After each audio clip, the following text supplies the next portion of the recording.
دریافت فرمایا ہے کہ اللہ تعالیٰ نے 6 دن میں زمین و آسمان بنائے، جبکہ اس کا حکم ہونا اور شے کا عمل میں آنا۔ تو اس 6 دن سے کیا مراد ہے؟ اللہ کا حکم ہونا اور شے کا وجود پذیر ہونا۔ کیا یہ آنن فانن ہو جاتا ہے یا تدریجن ہوتا ہے؟ یہ ہے بات۔ اللہ تعالیٰ کا کسی بھی چیز کا حکم دینا اس کی اپنی مشیت پر مبنی ہے، چاہے تو آنن فانن کر دے اور چاہے تو تدریجن کرے۔ اور یہ جو ارشاد فرمایا کہ ہم نے آسمان و زمین کو پیدا کیا، تو یہ تدریجن پیدا فرمایا ہے، ایک دم سے نہیں۔ قرآن کریم نے یہی کہا ہے، اور اصول تفسیر کا جناب والا بھی جانتے ہوں گے کہ ایک جگہ کوئی چیز اللہ تعالیٰ بیان کرتے ہیں اجمالاً اور ایک جگہ کوئی چیز بیان کرتے ہیں تفصیلاً۔ تو اجمال اور تفصیل میں فرق ہوتا ہے۔ اجمالاً تو یہ کہا کہ 6 دن میں فی 6 ایام، 6 دنوں میں اللہ تعالیٰ نے پیدا فرمایا۔ اور تدریجاً یہ کہا کہ خلق الارض، اللہ نے زمین کو پیدا کیا اور فرمایا یومین، 2 دن میں۔ اور پھر اقواتہا، اللہ نے زمین میں طاقتیں رکھیں 4 ایام، 4 دنوں میں، سواء للسائلین، اور یہ جو سوال کرتے ہیں ان کے لیے یہ جواب ہے۔ آپ بھی اس میں شامل ہیں، آپ نے بھی فرمایا ہے تدریجاً۔ اور پھر 2 دنوں میں اللہ تعالیٰ نے آسمان کو درست کیا۔ اب زمین میں جو اللہ نے قوتیں رکھیں، بنیادی طور پہ اس زمین میں کیا کیا رکھا، اور پھر کروڑوں اربوں سال کے پروسیس سے وہ گیس بنی، کچھ بھی بنی، یہ تو جیولوجسٹ جانتے ہیں نا، جنہوں نے طبقات الارض کا مطالعہ کیا ہے۔ تو اس لیے یہ آنن فانن نہیں ہوا، یہ سب کچھ تدریجاً ہوا ہے۔ رہ گئی اس میں کہ حکمت کیا تھی تدریجاً اس کو کرنے کی، تو اس کے جواب میں مفسرین نے یہ بھی لکھا ہے کہ اصل میں انسانوں کو تعلیم دینا تھی کہ دیکھو سارے کام ایک لمحے میں ہی نہیں ہو جایا کرتے، اللہ نے بھی تدریجاً ان چیزوں کو پیدا فرمایا، آہستہ آہستہ، صبر اور تحمل کے ساتھ۔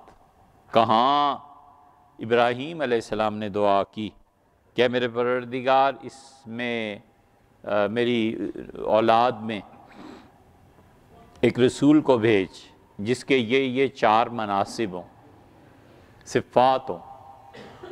ابراہیم علیہ السلام کی دعا جو تھی قبول ہو گئی۔ اس دعا کے ظہور میں آنے تک 2500 سال بیت گئے۔ ایسے ہی ہوتا ہے، آپ نے آج دعا مانگی، اس دعا کو پورا ہونے میں ممکن ہے 50 برس لگ جائیں، 100 برس لگ جائیں، 200 سال لگ جائیں۔ اس نے دعا مانگی اور کہا کہ میرے ہاں بیٹا پیدا ہوتا، اور یہ تو بیٹی ہو گئی۔ وَإِنِّي سَمَّيْتُهَا مَرْيَمَ، اور اللہ میں اس کا نام مریم رکھ رہی ہوں۔ وَإِنِّي أُعِيذُهَا بِكَ وَذُرِّيَّتَهَا مِنَ الشَّيْطَانِ الرَّجِيمِ، اللہ میں اسے، اپنی بیٹی اور اپنی بیٹی کی اولاد کو تیری پناہ میں دیتی ہوں، شیطان ان پہ غالب نہ آ سکے۔ وہ دعا کر کے دنیا سے چلی گئی، پھر اس کی بیٹی، پھر آگے اس کا بیٹا عیسیٰ علیہ السلام، کتنا وقفہ پڑ گیا، پھر جا کر کہیں وہ دعا اس کی پوری ہوئی۔ تو نانی دعا کر گئی، معلوم نہیں زندہ بھی رہیں یا نہیں رہیں، اور تیسری اگلی دوسری نسل میں جا کے دعا پوری ہوئی۔ تو تدریجاً چیزیں ایسے ہی ہوا کرتی ہیں۔ 6 دن سے مراد یہ دن نہیں ہیں جو متعارف ہیں، سورج کے اتار اور چڑھاؤ سے جو دن پیدا ہوتے ہیں، یہ نہیں ہے۔ اس سے مراد 6 ٹائمز، 6 زمانوں میں، اس لیے کہ ہمارا دن جو بنتا ہے، یہ دن اور چاند کا دن بڑا فرق ہے۔ یہاں کے وزن میں بڑا فرق ہے، یہاں جو 2.5 من ہوتا ہے وہ وہاں پہ 1 من ہو جاتا ہے، اور یہاں جتنے کلو کا یا جتنے وزن سیر کا من بنتا ہے وہاں اس سے بھی اس کا تناسب الگ ہے۔ اسی طرح ٹائم کا بھی تناسب الگ ہے۔ خود ٹائم ہے کیا چیز؟ تو 6 دن میں یعنی 6 وقفوں میں اللہ نے یہ کام کیا۔ اب ایک سے دوسرا وقفہ کتنا تھا کوئی نہیں جانتا، اس کائنات کی آغاز اور ابتدا کو کوئی نہیں جانتا۔ یہ جتنے لوگ بھی سائنٹسٹ جو بھی دعویٰ کرتے ہیں، ان کے دعوے کے لیے پھر 50-60 سال بعد کھدائی ہو جاتی ہے، پھر کوئی چیز نکل آتی ہے، پھر وہ کہتے ہیں سب سے جرمنی والوں کو دعویٰ تھا کہ سب سے پہلا انسان جرمن تھا، اور اس نے پتھر پہ سب سے پہلے لکھا تھا۔ جرمنی والوں کے دعویٰ صدیوں چلتا رہا۔ اب حال ہی میں چائنا نے جو کھدائی کی ہے تو چائنا نے کہا جو تم بتاتے ہو 10 کروڑ سال پہلے کے تو یہ آثار قدیم ہے، آؤ چیک کر لو، تمہیں تو کوئی شبہ نہ رہے، ہمارے ہاں کا آدمی اس سے بھی پرانا تھا۔ کوئی نہیں جانتا ان چیزوں کو۔ ہر روز کسی نہ کسی کام میں ہوتا ہے۔ یہ کس کام کی بات ہو رہی ہے؟ اللہ تعالیٰ نے تو فرمایا کل یوم ہوا فی شان، اور اس کی آن ہر روز نئی ہے۔ وہ ہر روز کسی کام میں ہوتا ہے اور اس کی آن ہر روز نئی ہے۔ دونوں جملوں میں فرق سمجھے؟ ہر روز کسی نئے کام میں ہوتا ہے۔ قوموں کا اتار اور چڑھاؤ، لوگوں کی تقدیروں کی تبدیلی، تقدیر میں اپنے ہی لکھے ہوئے کو منسوخ کرنا، جو چاہتے ہیں اس کو ملائے اعلیٰ میں بھیج دیتے ہیں، اور ملائے اعلیٰ میں فرشتے حضرات انبیاء علیہ السلام کی ارواح اس امت میں جو قطب الاقطاب کے درجے تک پہنچے ہوئے ہوتے ہیں، ایسے بہت سے صوفیہ و مشائخ جن کا تعلق کچھ سیاسیات سے ہو، یہ آہستہ آہستہ عالم ارواح سے نکال کے پھر ملائے اعلیٰ میں بھیجے جاتے ہیں۔ ملائے اعلیٰ میں پھر اس فیصلے پر بات ہوتی ہے جو اللہ بھیجتا ہے۔ یہ ملائے اعلیٰ اتنی بڑی چیز ہے کہ نبی کریم صلی اللہ علیہ وسلم جب معراج پہ تشریف لے گئے تو اللہ نے پوچھا کہ فیما یختصم بالملأ الاعلیٰ، ملائے اعلیٰ میں جو ہیں میری مخلوق یہ کس بات پر بحث کر رہی ہے؟ تو رسول اللہ صلی اللہ علیہ وسلم نے فرمایا اللہ مجھے معلوم نہیں۔ تو آپ نے فرمایا اللہ تعالیٰ نے اپنا دست مبارک میرے سینے پہ رکھا، فوجدت بردہ فی ظہری، اور اللہ کے ہاتھ کی ٹھنڈک میں نے اپنی کمر میں محسوس کی۔ اب مجھ سے پوچھا کہ بتاؤ، میں نے کہا کہ اللہ وہ بحث کر رہے ہیں کہ میری امت کے گناہ کیسے معاف ہوں گے، اور جواب دینے والوں نے اسی بحث میں جواب دیا کہ وضو اس وقت کرنا جب دل نہ چاہ رہا ہو، جو ناگوار گزرے، مثلاً سردیوں میں ٹھنڈے پانی سے وضو کرنا، اور تاریکی میں جماعت کی نماز کے لیے مسجدوں میں جانا۔ اور پھر مجھے تلقین کی گئی کہ اچھا اب آپ نے جان لیا ملائے اعلیٰ میں کیا ہو رہا ہے، تو آپ یہ دعا مانگیے۔ رسول اللہ صلی اللہ علیہ وسلم نے فرمایا یہ دعا میری امت تک پہنچاؤ جس تک بھی پہنچے۔ ہم نے ایک بیان کیا تھا جمعے میں، اللہم انی اسألک حب المساکین، اللہم انی اسألک فعل الخیرات و ترک المنکرات۔ یہ لمبی دعا ہے، فرمایا یہ دعا مجھے اس موقع پہ عنایت فرمائے گی۔ ترمذی کی روایت میں آتا ہے، قرآن بھی کہتا ہے، قرآن میں آیا ہے ما کان لی علم بالملأ الاعلیٰ، اور آپ کہیے کہ مجھے ملأ اعلیٰ کی جو مباحث ہیں ان کی تفصیلات کا علم نہیں ہے۔ سورہ صاد میں آیا ہے اس کا ذکر، اس کی جو تفسیر ہے اس میں ملأ اعلیٰ پتہ چلتے ہیں، اور اس سے بھی زیادہ ڈیٹیلز اگر دیکھنی ہو تو شاہ ولی اللہ محدث دہلوی رحمۃ اللہ علیہ کے یہاں حجت اللہ البالغہ میں ایک موسیقی، دوسرے ملائے اعلیٰ اور تیسرے علم نجوم،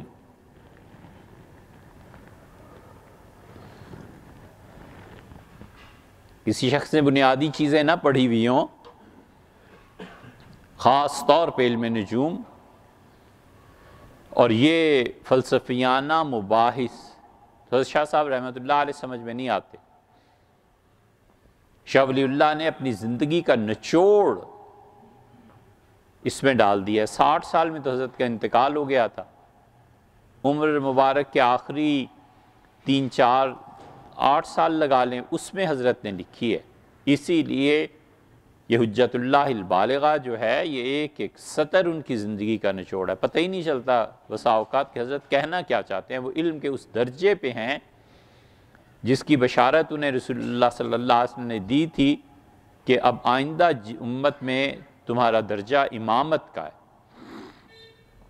شاہ ولی اللہ رحمۃ اللہ علیہ کی یہ کتاب حجت اللہ البالغہ اور معروم کی مثنوی، ان دونوں کو یہ شرف حاصل ہے کہ مکہ مکرمہ اور مدینہ منورہ حرمین شریفین میں ائمہ صبح کی نماز پڑھا کے ان کا درس دیا کرتے تھے۔ اب تو پڑھے لکھے ہی کہاں رہ گئے ہیں۔ شاہ صاحب رحمۃ اللہ اس پہ ملائے اعلیٰ پہ بہت نفیس بحث کی ہے، اللہ کا شکر ہے وہ پڑھا چکے اور اللہ ہی کا احسان ہے وہ ریکارڈ ہو گئی۔ تو ملائے اعلیٰ میں یہ مباحث ہوتی ہیں، وہ جو ملائے اعلیٰ میں مباحث ہو رہی ہوتی ہیں وہ اللہ کی طرف سے آتی ہیں۔ یہ نیا کام ہے ہر دن اللہ کا، قوموں کے فیصلے، افراد کے فیصلے، تقدیر کے فیصلے، کسی انسان کو امامت کے منصب سے ہٹا دینا، کسی کو کسی جگہ پہ لگا دینا، کسی کی پھانسی، کسی کا کچھ، کسی کا کچھ، تو کتب الاقطاب کے درجے تک کے جو لوگ ہوتے ہیں وہ وہاں ہوتے ہیں۔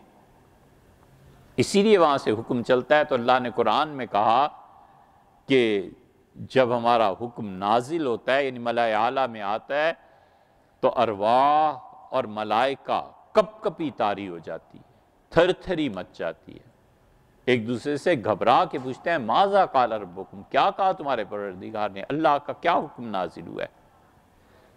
اور پھر اتنی تاب بھی نہیں ہوتی کہ جواب سن سکیں، خود ہی سوال کرتے ہیں۔ جبریل امین جیسے فرشتے اور کہتے ہیں قال الحق، اللہ جو کچھ آپ نے کہا سچ ہے، وہ العلی الکبیر، اللہ کی ذات بہت بلند و والا ہے، اللہ کی ذات بہت عرفہ والا ہے، بلند شان والی۔ پھر سکون ہو جاتا ہے۔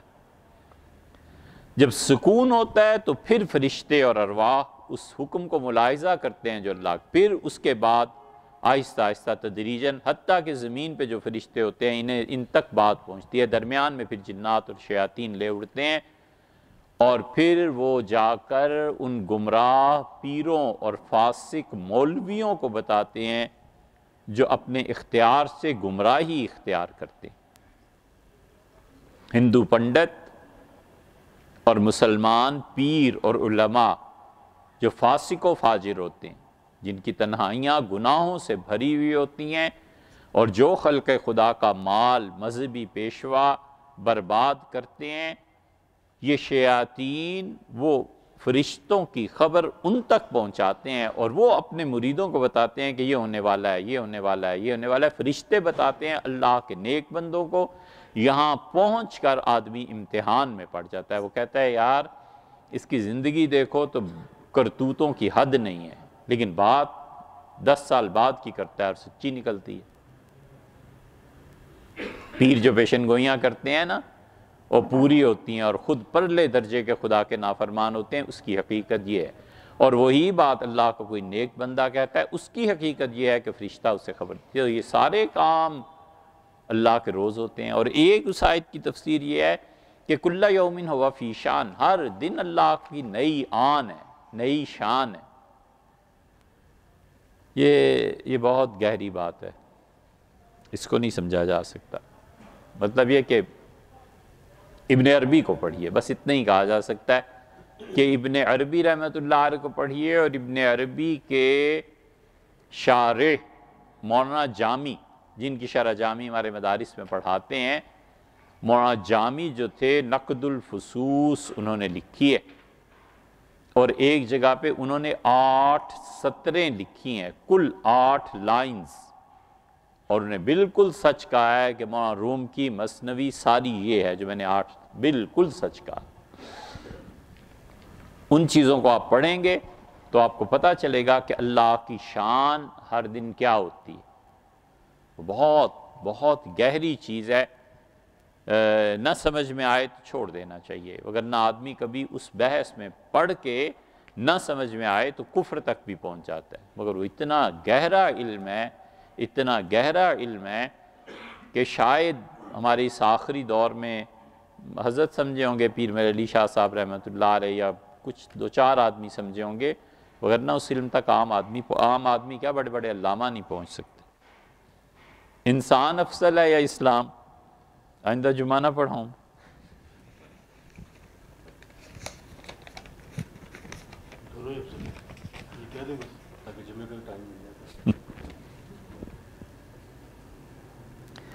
حضور اقدس صلی اللہ علیہ وسلم نے ایک بات کہی تھی سیدنا علی رضی اللہ عنہ سے، فرمایا تھا کلم الناس بقدر عقولہم، لوگوں سے اتنی بات کیا کرو جتنی ان کی عقل ہے۔ اتریدون ان تکذب اللہ ورسولہ، تم کیا چاہتے ہو کہ مجھے اور اللہ کو جھوٹا قرار دیا جائے؟ تو بات جب لوگوں کی فہم سے اوپر ہو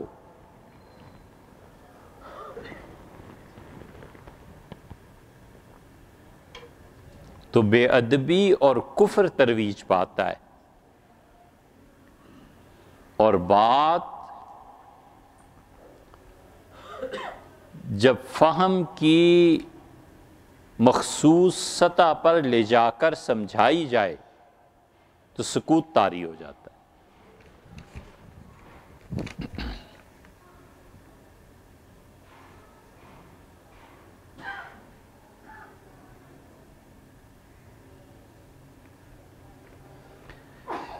سرکاری نوکری میں اگر کوئی آدمی کسی عہدے کا اہل نہیں ہے نا تو اسے نہیں کرنا چاہیے، نہ اس کے لیے اپلائی کرنا چاہیے، نہ اس نوکری کے لیے پیسے دینے چاہیے۔ اور اگر وہ نااہل ہے اور اسے پتہ ہے کہ میں یہ کام نہیں کر سکتا، میں نے پڑھا نہیں ہے، میں جانتا نہیں ہوں، تو اس کی کمائی حرام ہو جائے گی، استعفیٰ دے دینا چاہیے، چھوڑ دینا چاہیے، صاف کہنا چاہیے کسی کی جگہ کوئی اہل آدمی رکھیں، میں اس کا اہل نہیں۔ ڈاکٹر ہے، جعلی ڈگری لی ہے، جانتے ہی نہیں ہے کہ سرجری کیسے کرنی، ایک لفظ نہیں جانتا۔ ڈاکٹر ہے اور اس سے اسپیشلائزیشن کی ہے سرجری میں، اسے میڈیسن کا پتہ ہی نہیں ہے، اور گورنمنٹ کی جاب اسے میڈیسن کی مل رہی ہے، مارے گا لوگوں کو۔ جو شخص جس منصب میں اہل نہیں ہوتا ہٹ جانا چاہیے اس منصب سے۔ اللہ کے ہاں شدید پکڑ ہے اس بات کی کہ جو شخص جس منصب کا اہل نہیں ہے وہ اس پہ کے لیے کوشش کرتا ہے، حتیٰ کہ اس پہ قبضہ کر لیتا ہے، برا جمان ہو جاتا ہے، چاہے وہ پیسے کے ذریعے اور چاہے وہ جبر کے ذریعے۔ آپ اس کو تقابل میں سمجھیں نا، انبیاء علیہ السلام کو کیا ضرورت ہوتی ہے کہ کوئی عہدہ لے؟ نبی کی بھی کوئی شان ہے کہ وہ وزیر بنے؟ اس کے باوجود جب ضرورت پیش آئی ہے تو نبی نے کہا کہ مجھے مقرر کر دیں، قحط پڑنے والا ہے، آپ کے ملک میں ایسے ایسے ہوگا، اور مجھے اجعلنی علی خزائن الارض، یہ جو آپ کے ملک میں ذرائع آمدن ہیں ان پہ مجھے متعین کر دیں، وزیر مال لگا دیں۔ اس نے کہا انک الیوم لدینا مکین امین، کیوں نہیں، آپ ہمارے پاس رہیں گے۔ بادشاہ نے کہا آپ میرے بڑے مقربین بارگاہ لوگوں میں سے۔ بادشاہت نبوت کے جوتے پہ قربان بادشاہت چیز کیا، اس کے باوجود اللہ نے یہودی برباد ہو جاتے اور یہودیت تباہی پھر جاتی، اور ان کے عبادت خانے مسمار ہو جاتے، اور یہودیوں میں ربائی، ان کے علماء قتل کر دیے جاتے، وقت ایسا آ گیا تھا، اللہ نے سلطنت اور نبوت دونوں چیزیں داؤد علیہ السلام میں جمع کر دی، اور داؤد علیہ السلام نے 600 سے زیادہ قبائل یہودیوں کے قتل کر دیے، مار دیے، زمین میں امن قائم ہو گیا۔ پھر ان کے بیٹے آئے ہیں، اللہ نے کہا ہم نے سلیمان علیہ السلام کو حکومت دی، ہم نے کہا فَمْنُنْ او امسک، سلیمان جو چاہے کر، احسان کر، لوگوں پہ خرچ کر، سارے خزانے اپنے پاس سمیٹ کے روک لے بغیر حساب، تجھ سے کوئی حساب نہیں لیں گے۔ انہوں نے بھی تو اللہ کی یہ عنایات دیکھ کے کہا کہ رب ہب لی ملک لا ینبغی لأحد من بعدی، اللہ مجھے ایسی بادشاہت دے دے کہ میرے بعد قیامت تک پھر میرے جیسا بادشاہ بھی کوئی نہ آئے۔ حضور صلی اللہ علیہ وسلم نماز پڑھ رہے تھے، رات کو ایک جن نے آپ کو تنگ کرنا شروع کیا، کبھی کوئی شرارت کبھی کوئی شرارت، تو رسول اللہ صلی اللہ علیہ وسلم اس کا ہاتھ پکڑ لیا، اور آپ کا ارادہ تھا کہ اس کو باندھ دیں، پھر چھوڑ دیا۔ فجر کے بعد فرمایا رات میرے ساتھ اس طرح ایک جن نے شرارت کی تھی، اور میں چاہتا تھا کہ اسے لا کے یہاں گلی میں باندھ دوں تاکہ صبح مدینہ منورہ کے بچے بھی دیکھیں جن چیز کیا ہوتا ہے۔ پھر فرمایا میں نے چھوڑ دیا، مجھے سلیمان علیہ السلام کی دعا یاد آ گئی کہ اللہ میرے بعد قیامت تک کسی کو ایسی سلطنت نہ ملے، تو میں نے کہا یہ انہی کی شان اور منصب تھا کہ جنات ان کے غلام تھے، میں نے اسے چھوڑ دیا۔ یہ ہے ادب اور احترام اس شخص کا جو نبوت میں یقیناً ان سے چھوٹے منصب پر فائز ہے، اپنے چھوٹوں کا ادب احترام یہ حدیث سکھاتی ہے۔ اس حدیث سے ہم سیکھیں کیوں؟ اس لیے کہ ہم نے اس تہذیب میں پرورش تھوڑا ہی پائی ہے۔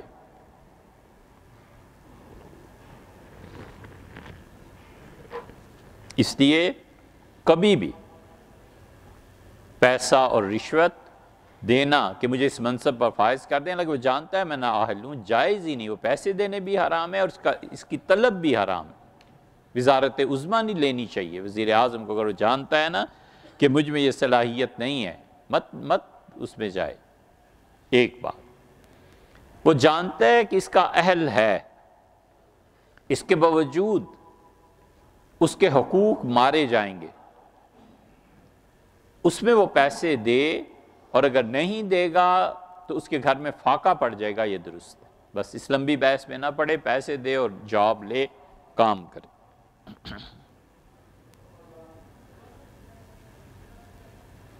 عورتیں جب مزارات وغیرہ آتی ہیں، حاضری دیتی ہیں تو لانتے پڑتی ہیں جب تک کہ درست نہ آ نہ جائیں واپس۔ یہ جملہ احمد رضا خان صاحب نے بھی ایک جگہ لکھا ہے، کسی نے پوچھا ہے عورتیں مزار پہ جائیں تو ان کا ہرگز نہ جائیں، اور اس سے پوچھا ہے کہ اگر جائیں تو کتنی رحمت، انہوں نے کہا یہ پوچھو مجھ سے کہ کتنی لعنتیں ان عورتوں پہ نازل ہوتی ہیں۔ اس مسئلے کی تفصیل یہ ہے بھائی کہ مسئلہ بالکل افراط اور تفریط سے ہٹ کے سوچنا چاہیے۔ ایک پورا گروہ ایسا ہے جو مزارات پہ جانے کا قائل ہی نہیں۔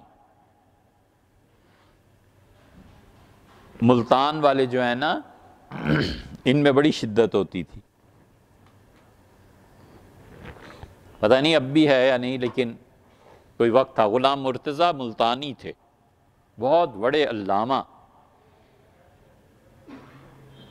اور اللہ نے علم بھی ایسے ہی دیا تھا، کوئی خرابی جو ان کو نظر آئے اور اس پہ وہ تنقید نہ کریں، اور پسے پشت ان کے سلطان اورنگزیب عالمگیر رحمۃ اللہ علیہ تھے۔ عالمگیر نے انہیں کہا کہ میری مملکت میں مجھ سمیت کسی میں خرابی آپ دیکھیں بالکل دریغ نہ کریں۔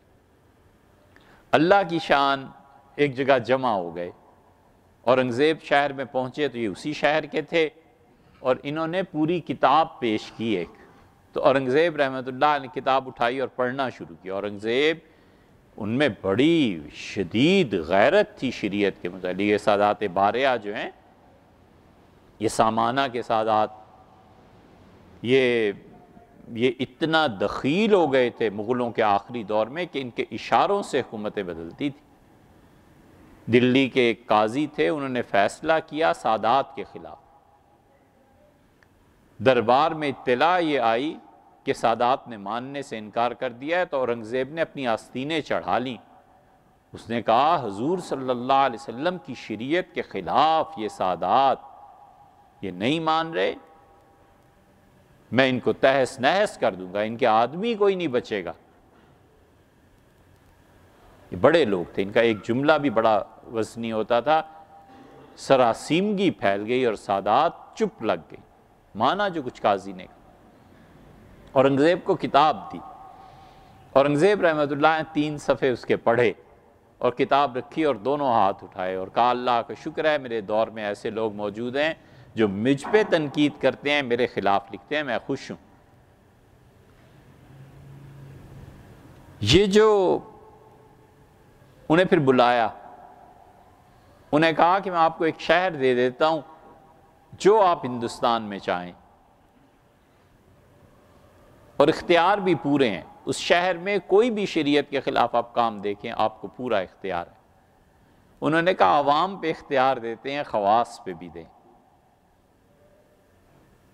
یہ ان کے لیے نیا جملہ تھا۔ اورنگزیب نے کہا خواص کا کیا مطلب ہے؟ شہر کے جتنے آفیسر ہیں سب آپ کے تابع ہوں گے؟ ان کا نہیں، خواص پہ بھی دیں۔ تو ان کے ایک آدمی نے اورنگزیب رحمۃ اللہ کے کان میں کہا کہ بادشاہ سلامت، خواص کا مطلب یہ ہے کہ بڑے بڑے اولیاء اللہ جو ہیں ان کی قبروں پہ جو شرک و بدعت ہوتا ہے، وہ اولیاء اللہ خواص ان کی یہ مراد ہے، اس پہ بھی اختیار دیں۔ تو انہوں نے کہا کیا کرنا ہے اس کا؟ تو اس نے کہا یہ شرک اور بدعت کے اڈے مٹا دوں گا، قبریں کھود کے مشائخ کی ہڈیاں نکلی تو جلا دوں گا تاکہ یہ رہے ہی نہ۔ رنگ اڑ گیا اورنگزیب کا۔ انہوں نے کہا میں ہرگز اس کی اجازت نہیں دے سکتا کہ اولیاء کرام کے مزارات کی بے ادبی کی جائے۔ یہ شدت ہے، اس شدت پہ وہابیت قائم تھی، اسی شدت پہ خارجیت قائم تھی۔ اب تک اٹھ اٹھ کے حدیثیں سناتے ہیں حضور صلی اللہ علیہ وسلم سیدنا علی رضی اللہ عنہ سے کہا کہ علی 3 کام ضرور کرو، اور ایک ان میں سے یہ تھا کہ کوئی بیوہ نہ رہے جس کا نکاح نہ کرا دو، اور کوئی قبر نہ رہے الا سویتہ، مگر یہ کہ تم سے زمین کے برابر کر دینا۔ یہ مسلم کی روایت ہے، بالکل ٹھیک ہے۔ ایک وہابی بڑے عالم دین سعودیہ کے کہیں بات چیت ہوئی، میں نے کہا شیخ مجھے صرف 2 سوال آپ سے پوچھتے ہیں۔ کہیے۔ ہم نے عرض کیا کہ حضرت یہ جو رسول اللہ صلی اللہ علیہ وسلم فرمایا تھا اور آپ محمد بن عبد الوہاب اور ان لوگوں کے قبروں کی مٹانے کی دلیل میں یہ حدیث لا رہے ہیں، تو نبی کریم صلی اللہ علیہ وسلم نے سیدنا علی رضی اللہ عنہ جو کہا تھا میں اس حدیث کو بالکل مانتا ہوں، قبروں کو برابر کر دو، یہ کن کی قبروں کے متعلق کہا تھا؟ سوچ میں پڑ گئے۔ ان کا اگر آپ یہ کہیں کہ صحابہ کرام رضی اللہ عنہ کی قبریں تو وہ تو جنت البقیع میں ساتھ ہی تھیں، رسول اللہ صلی اللہ علیہ وسلم تشریف لے جاتے وہاں، جا کر ساری مسمار کروا دیتے۔ ان کے بیٹے کی قبر بھی وہیں تھی، ایک ام المومنین ہے ان کی قبر بھی وہیں تھی، رسول اللہ صلی اللہ علیہ وسلم کے بدری صحابہ رضی اللہ عنہ کی قبریں موجود تھیں، کروا دیتے، کیوں نہ کروایا؟ اور مسلمان اس وقت تھے ہی کتنے جن کی قبریں بنی تھیں۔ یہ تو حکم مشرکین کے لیے تھا کہ مشرکوں کی وہ تمام قبریں جن پہ شرک ہو رہا ہے انہیں مٹا دو، اور آپ صحابہ کرام رضی اللہ عنہ کی قبروں کو مشرکین پہ قیاس کر رہے ہیں۔ آپ کر کیا رہے ہیں؟ ایک لفظ نہیں بن پڑا، ایک لفظ۔ مسجد میں بیٹھے ہیں کیوں غلط بات کریں؟ ایک لفظ نہیں بولے۔ ہم نے کہا مشرکین کی قبریں تھی، اور وہ بھی وہ قبریں جن پہ شرک ہو رہا تھا۔ اب آئے نا، یہی ہوا کرتا ہے، جو مفکرین اپنے فکر کی بنیاد مبالغوں پر رکھتے ہیں، صدی 2 صدی سے زیادہ وہ چیزیں چلتی ہی نہیں ہیں۔ اب آ گئے نا کہ 12 ربیع الاول کی بھی چھٹی کریں اور یہ بھی کریں اور یہ بھی کریں، یہی ہوا کرتا ہے انجام۔ اس لیے بھیا سیدھی سی بات ہے، عورتوں کا قبروں پہ جانا، ہم نے متعدد مرتبہ عرض کیا ہے کہ حنفیہ اس کے قائل ہے، فخر الاسلام بزدوی رحمۃ اللہ علیہ اس بات کے قائل ہے۔ نبی کریم صلی اللہ علیہ وسلم اجازت دیتے تھے، سیدہ فاطمہ رضی اللہ عنہ قبروں پہ تشریف لے جاتی تھی، اپنے چچا حمزہ رضی اللہ عنہ کی قبر ٹھیک کرتی تھی، اپنے والد کے چچا کو یا دادا۔ ام المومنین سے عائشہ رضی اللہ عنہ تشریف لے جاتی تھی، ام المومنین رضی اللہ عنہ عبد الرحمن بن ابو بکر کی قبر پہ جاتی رہی ہیں، عبداللہ ابن عمر جایا کرتے تھے، صحابہ کرام رضی اللہ عنہ میں عورتیں جو تھیں یہ جاتی تھیں، ختم ہوئی بات۔ حنفیہ اسی کے قائل ہیں۔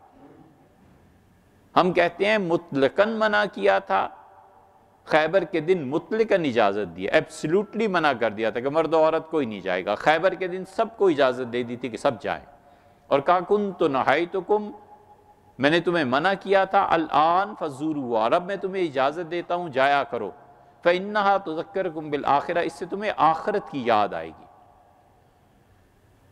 شریعت کے خلاف جن قبروں پہ کام ہوتا ہے، نہ مرد جائیں نہ عورتیں جائیں۔ کسی قبر پہ ناچ گانا ہوتا ہے تو عورتوں کو کیا مردوں کو بھی نہیں جانا چاہیے۔ شرک اور بدعت کی چیزیں ہوتی ہیں، عورتیں بھی نہ جائیں مرد بھی نہ جائیں، سب کے لیے ممانعت ہے، سب کے لیے پابندی ہے۔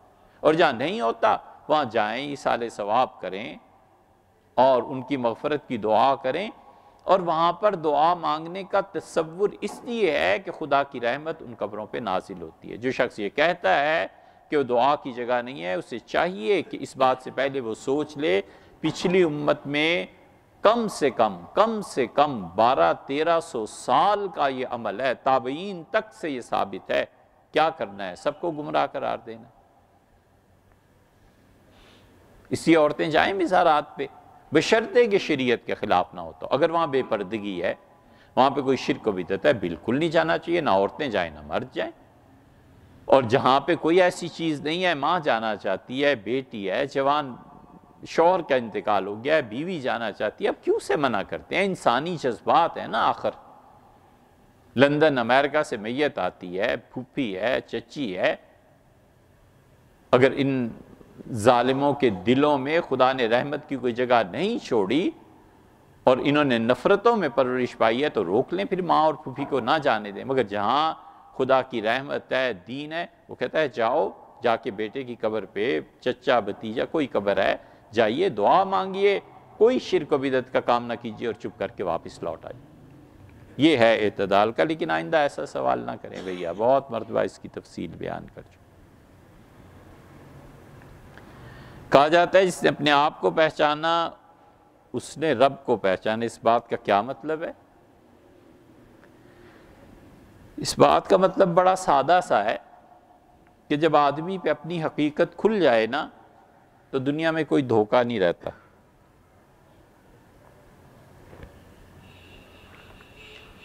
اپنی حقیقت کھلنی چاہیے، اپنی حقیقت کھل جائے مخلوق ہونے کی، اور اپنی حقیقت کھل جائے بندگی کی، اور اپنی حقیقت کھل جائے عالم ملکوت کی۔ جیسے ہم یہاں سارے بیٹھے ہیں نا، ایک ہماری کاپی ایسے ہی برزخ میں بھی ہے کہیں نہ کہیں۔ یہ جو ہم باتیں کر رہے ہیں وہاں بھی کوئی بات کر رہا ہے۔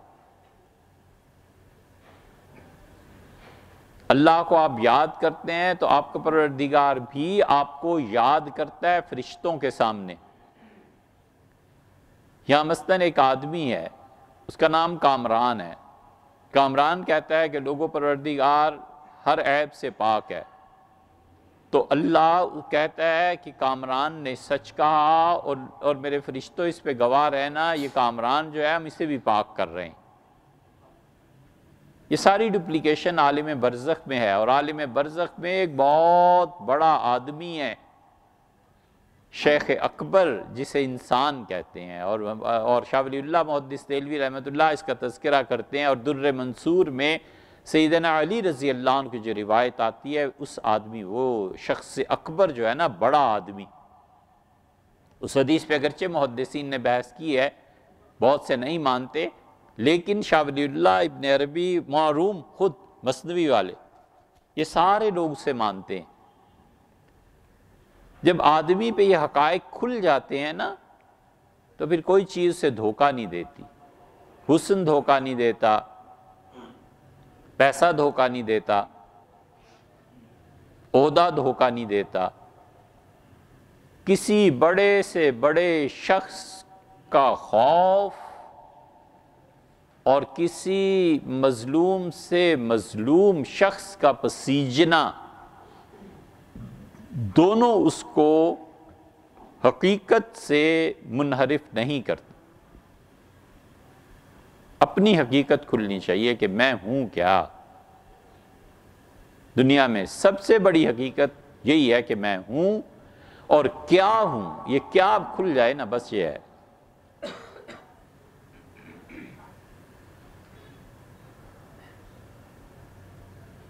ریاکاری تو یہ ہے کہ ایسا کام کرے مخلوق کے لیے، خود پسندی اس سے کم درجے کی چیز ہے۔ خود پسندی یہ ہے کہ وہ کام کرے اور خود پہ نازاں ہو کہ میں نے کیا۔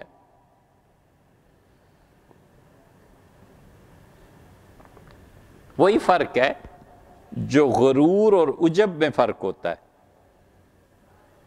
آدمی کا پہلا سال بدقسمتی کا اللہ تعالیٰ نے ایسے نہیں کیا اس جہان میں کہ جو آدمی غلط بات کرے اس کے ساتھ فرشتہ اس کے جوتا مارے اور وہ پھر ٹھیک ہو جائے۔ حضرت مجدد الفسانی سرہندی رحمۃ اللہ نے لکھا ہے کہ ضروری نہیں ہے کہ آپ ان باتوں کو مانیں، نہ مانیں، آپ کی مرضی، لیکن حوالہ غلط نہیں ہے، حوالہ جا کے چیک کر لینا۔ حضرت نے مبدأ و معاد جو کتاب لکھی ہے اس میں ایک مقام پر تحریر فرمایا ہے کہ میں دلی میں نے دیکھا کہ چاروں طرف جنات اور شیاطین یہ چاہتے ہیں کہ انسان کو مار ڈالیں، اور اللہ تعالیٰ نے کافروں کے ساتھ اور مسلمان ہر ایک کے ساتھ ایک فرشتہ مقرر کیا ہے، وہ جو ہی جنات آتے ہیں کہ اس کو مار ڈالیں وہ فرشتہ ان کو جوتے سے مارتا ہے۔ تو حیران ہوئے حضرت یہ منظر دیکھ کے کہ اللہ نے کافر کی بھی حفاظت کا کیسا ایک نظام مقرر کیا ہوا۔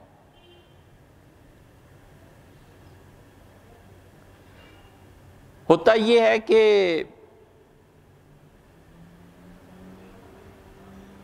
اچھا چھوڑو، یہی ہے بس کہ عجب جو ہے نا اس میں آدمی اپنے آپ کو زیادہ بہتر سمجھنے لگتا ہے، نیکی کی نسبت اپنی طرف کرتا ہے۔ اللہ کے کام تدریجاً ابھی عرض کیا تھا نا، جس شخص کی بدبختی دیکھنی ہونا کہ اب کفر کی لائن پہ چل پڑا ہے، ایک دن پہنچے گا انجام، اس کا پہلا سال اللہ کے دوستوں کو تکلیف دینا اور بے ادبی کا ہوتا ہے۔ اللہ کے سب سے بڑے محبوب اور اللہ جن کی بار بار تعریف کرتا ہے، اور اللہ تعالیٰ جن کی اطاعت کو اپنی اطاعت اور جن کے غصے کو اپنا غصہ قرار دیتا ہے، وہ حضور اقدس صلی اللہ علیہ وسلم ہے۔ حضرت رسالت مآب صلی اللہ علیہ وسلم کی توہین، ختم نبوت کو چھیڑنا، اللہ کے نیک بندوں کی توہین کرنا، اولیاء کرام پر فکرے کسنا، یہ اس شخص کی بدبختی یہاں سے شروع ہو جاتی ہے۔ سمجھ جانا چاہیے کہ اب یہ اس کا انجام کچھ ہو جانا ہے، چند سال میں خاندان نیست و نابود ہو جائے، اس آدمی کا نام مٹ جائے، ولیعذ باللہ ولیعذ باللہ، کفر پہ موت آ جائے۔ اسی طرح ہوا کرتا ہے بدبختی کا پہلا سال۔ جب یہ سال شروع ہوتا ہے نا کسی شخص کا، تو اس میں یہ خود پسندی بھی آتی ہے کہ میرے جیسا کون، میں نہیں تو کون، ہم نہیں تو کون، میرے سے زیادہ کون اچھا ہے، میں سب سے زیادہ ڈیزرو کرتا ہوں۔ ایک جملہ حضرت موسیٰ علیہ السلام نے کہہ دیا تھا، اور جملہ سچائی پہ مبنی تھا۔ انہوں نے بیان کیا، تقریر کی، تو ایک بڑا متاثر ہوا ہے کہ اس سے کہا موسیٰ اس وقت دنیا میں آپ سے بھی بڑا کوئی آدمی ہے علم والا؟ انہوں نے بس یہ کہہ دیا کہ سب سے زیادہ علم میرے پاس ہے۔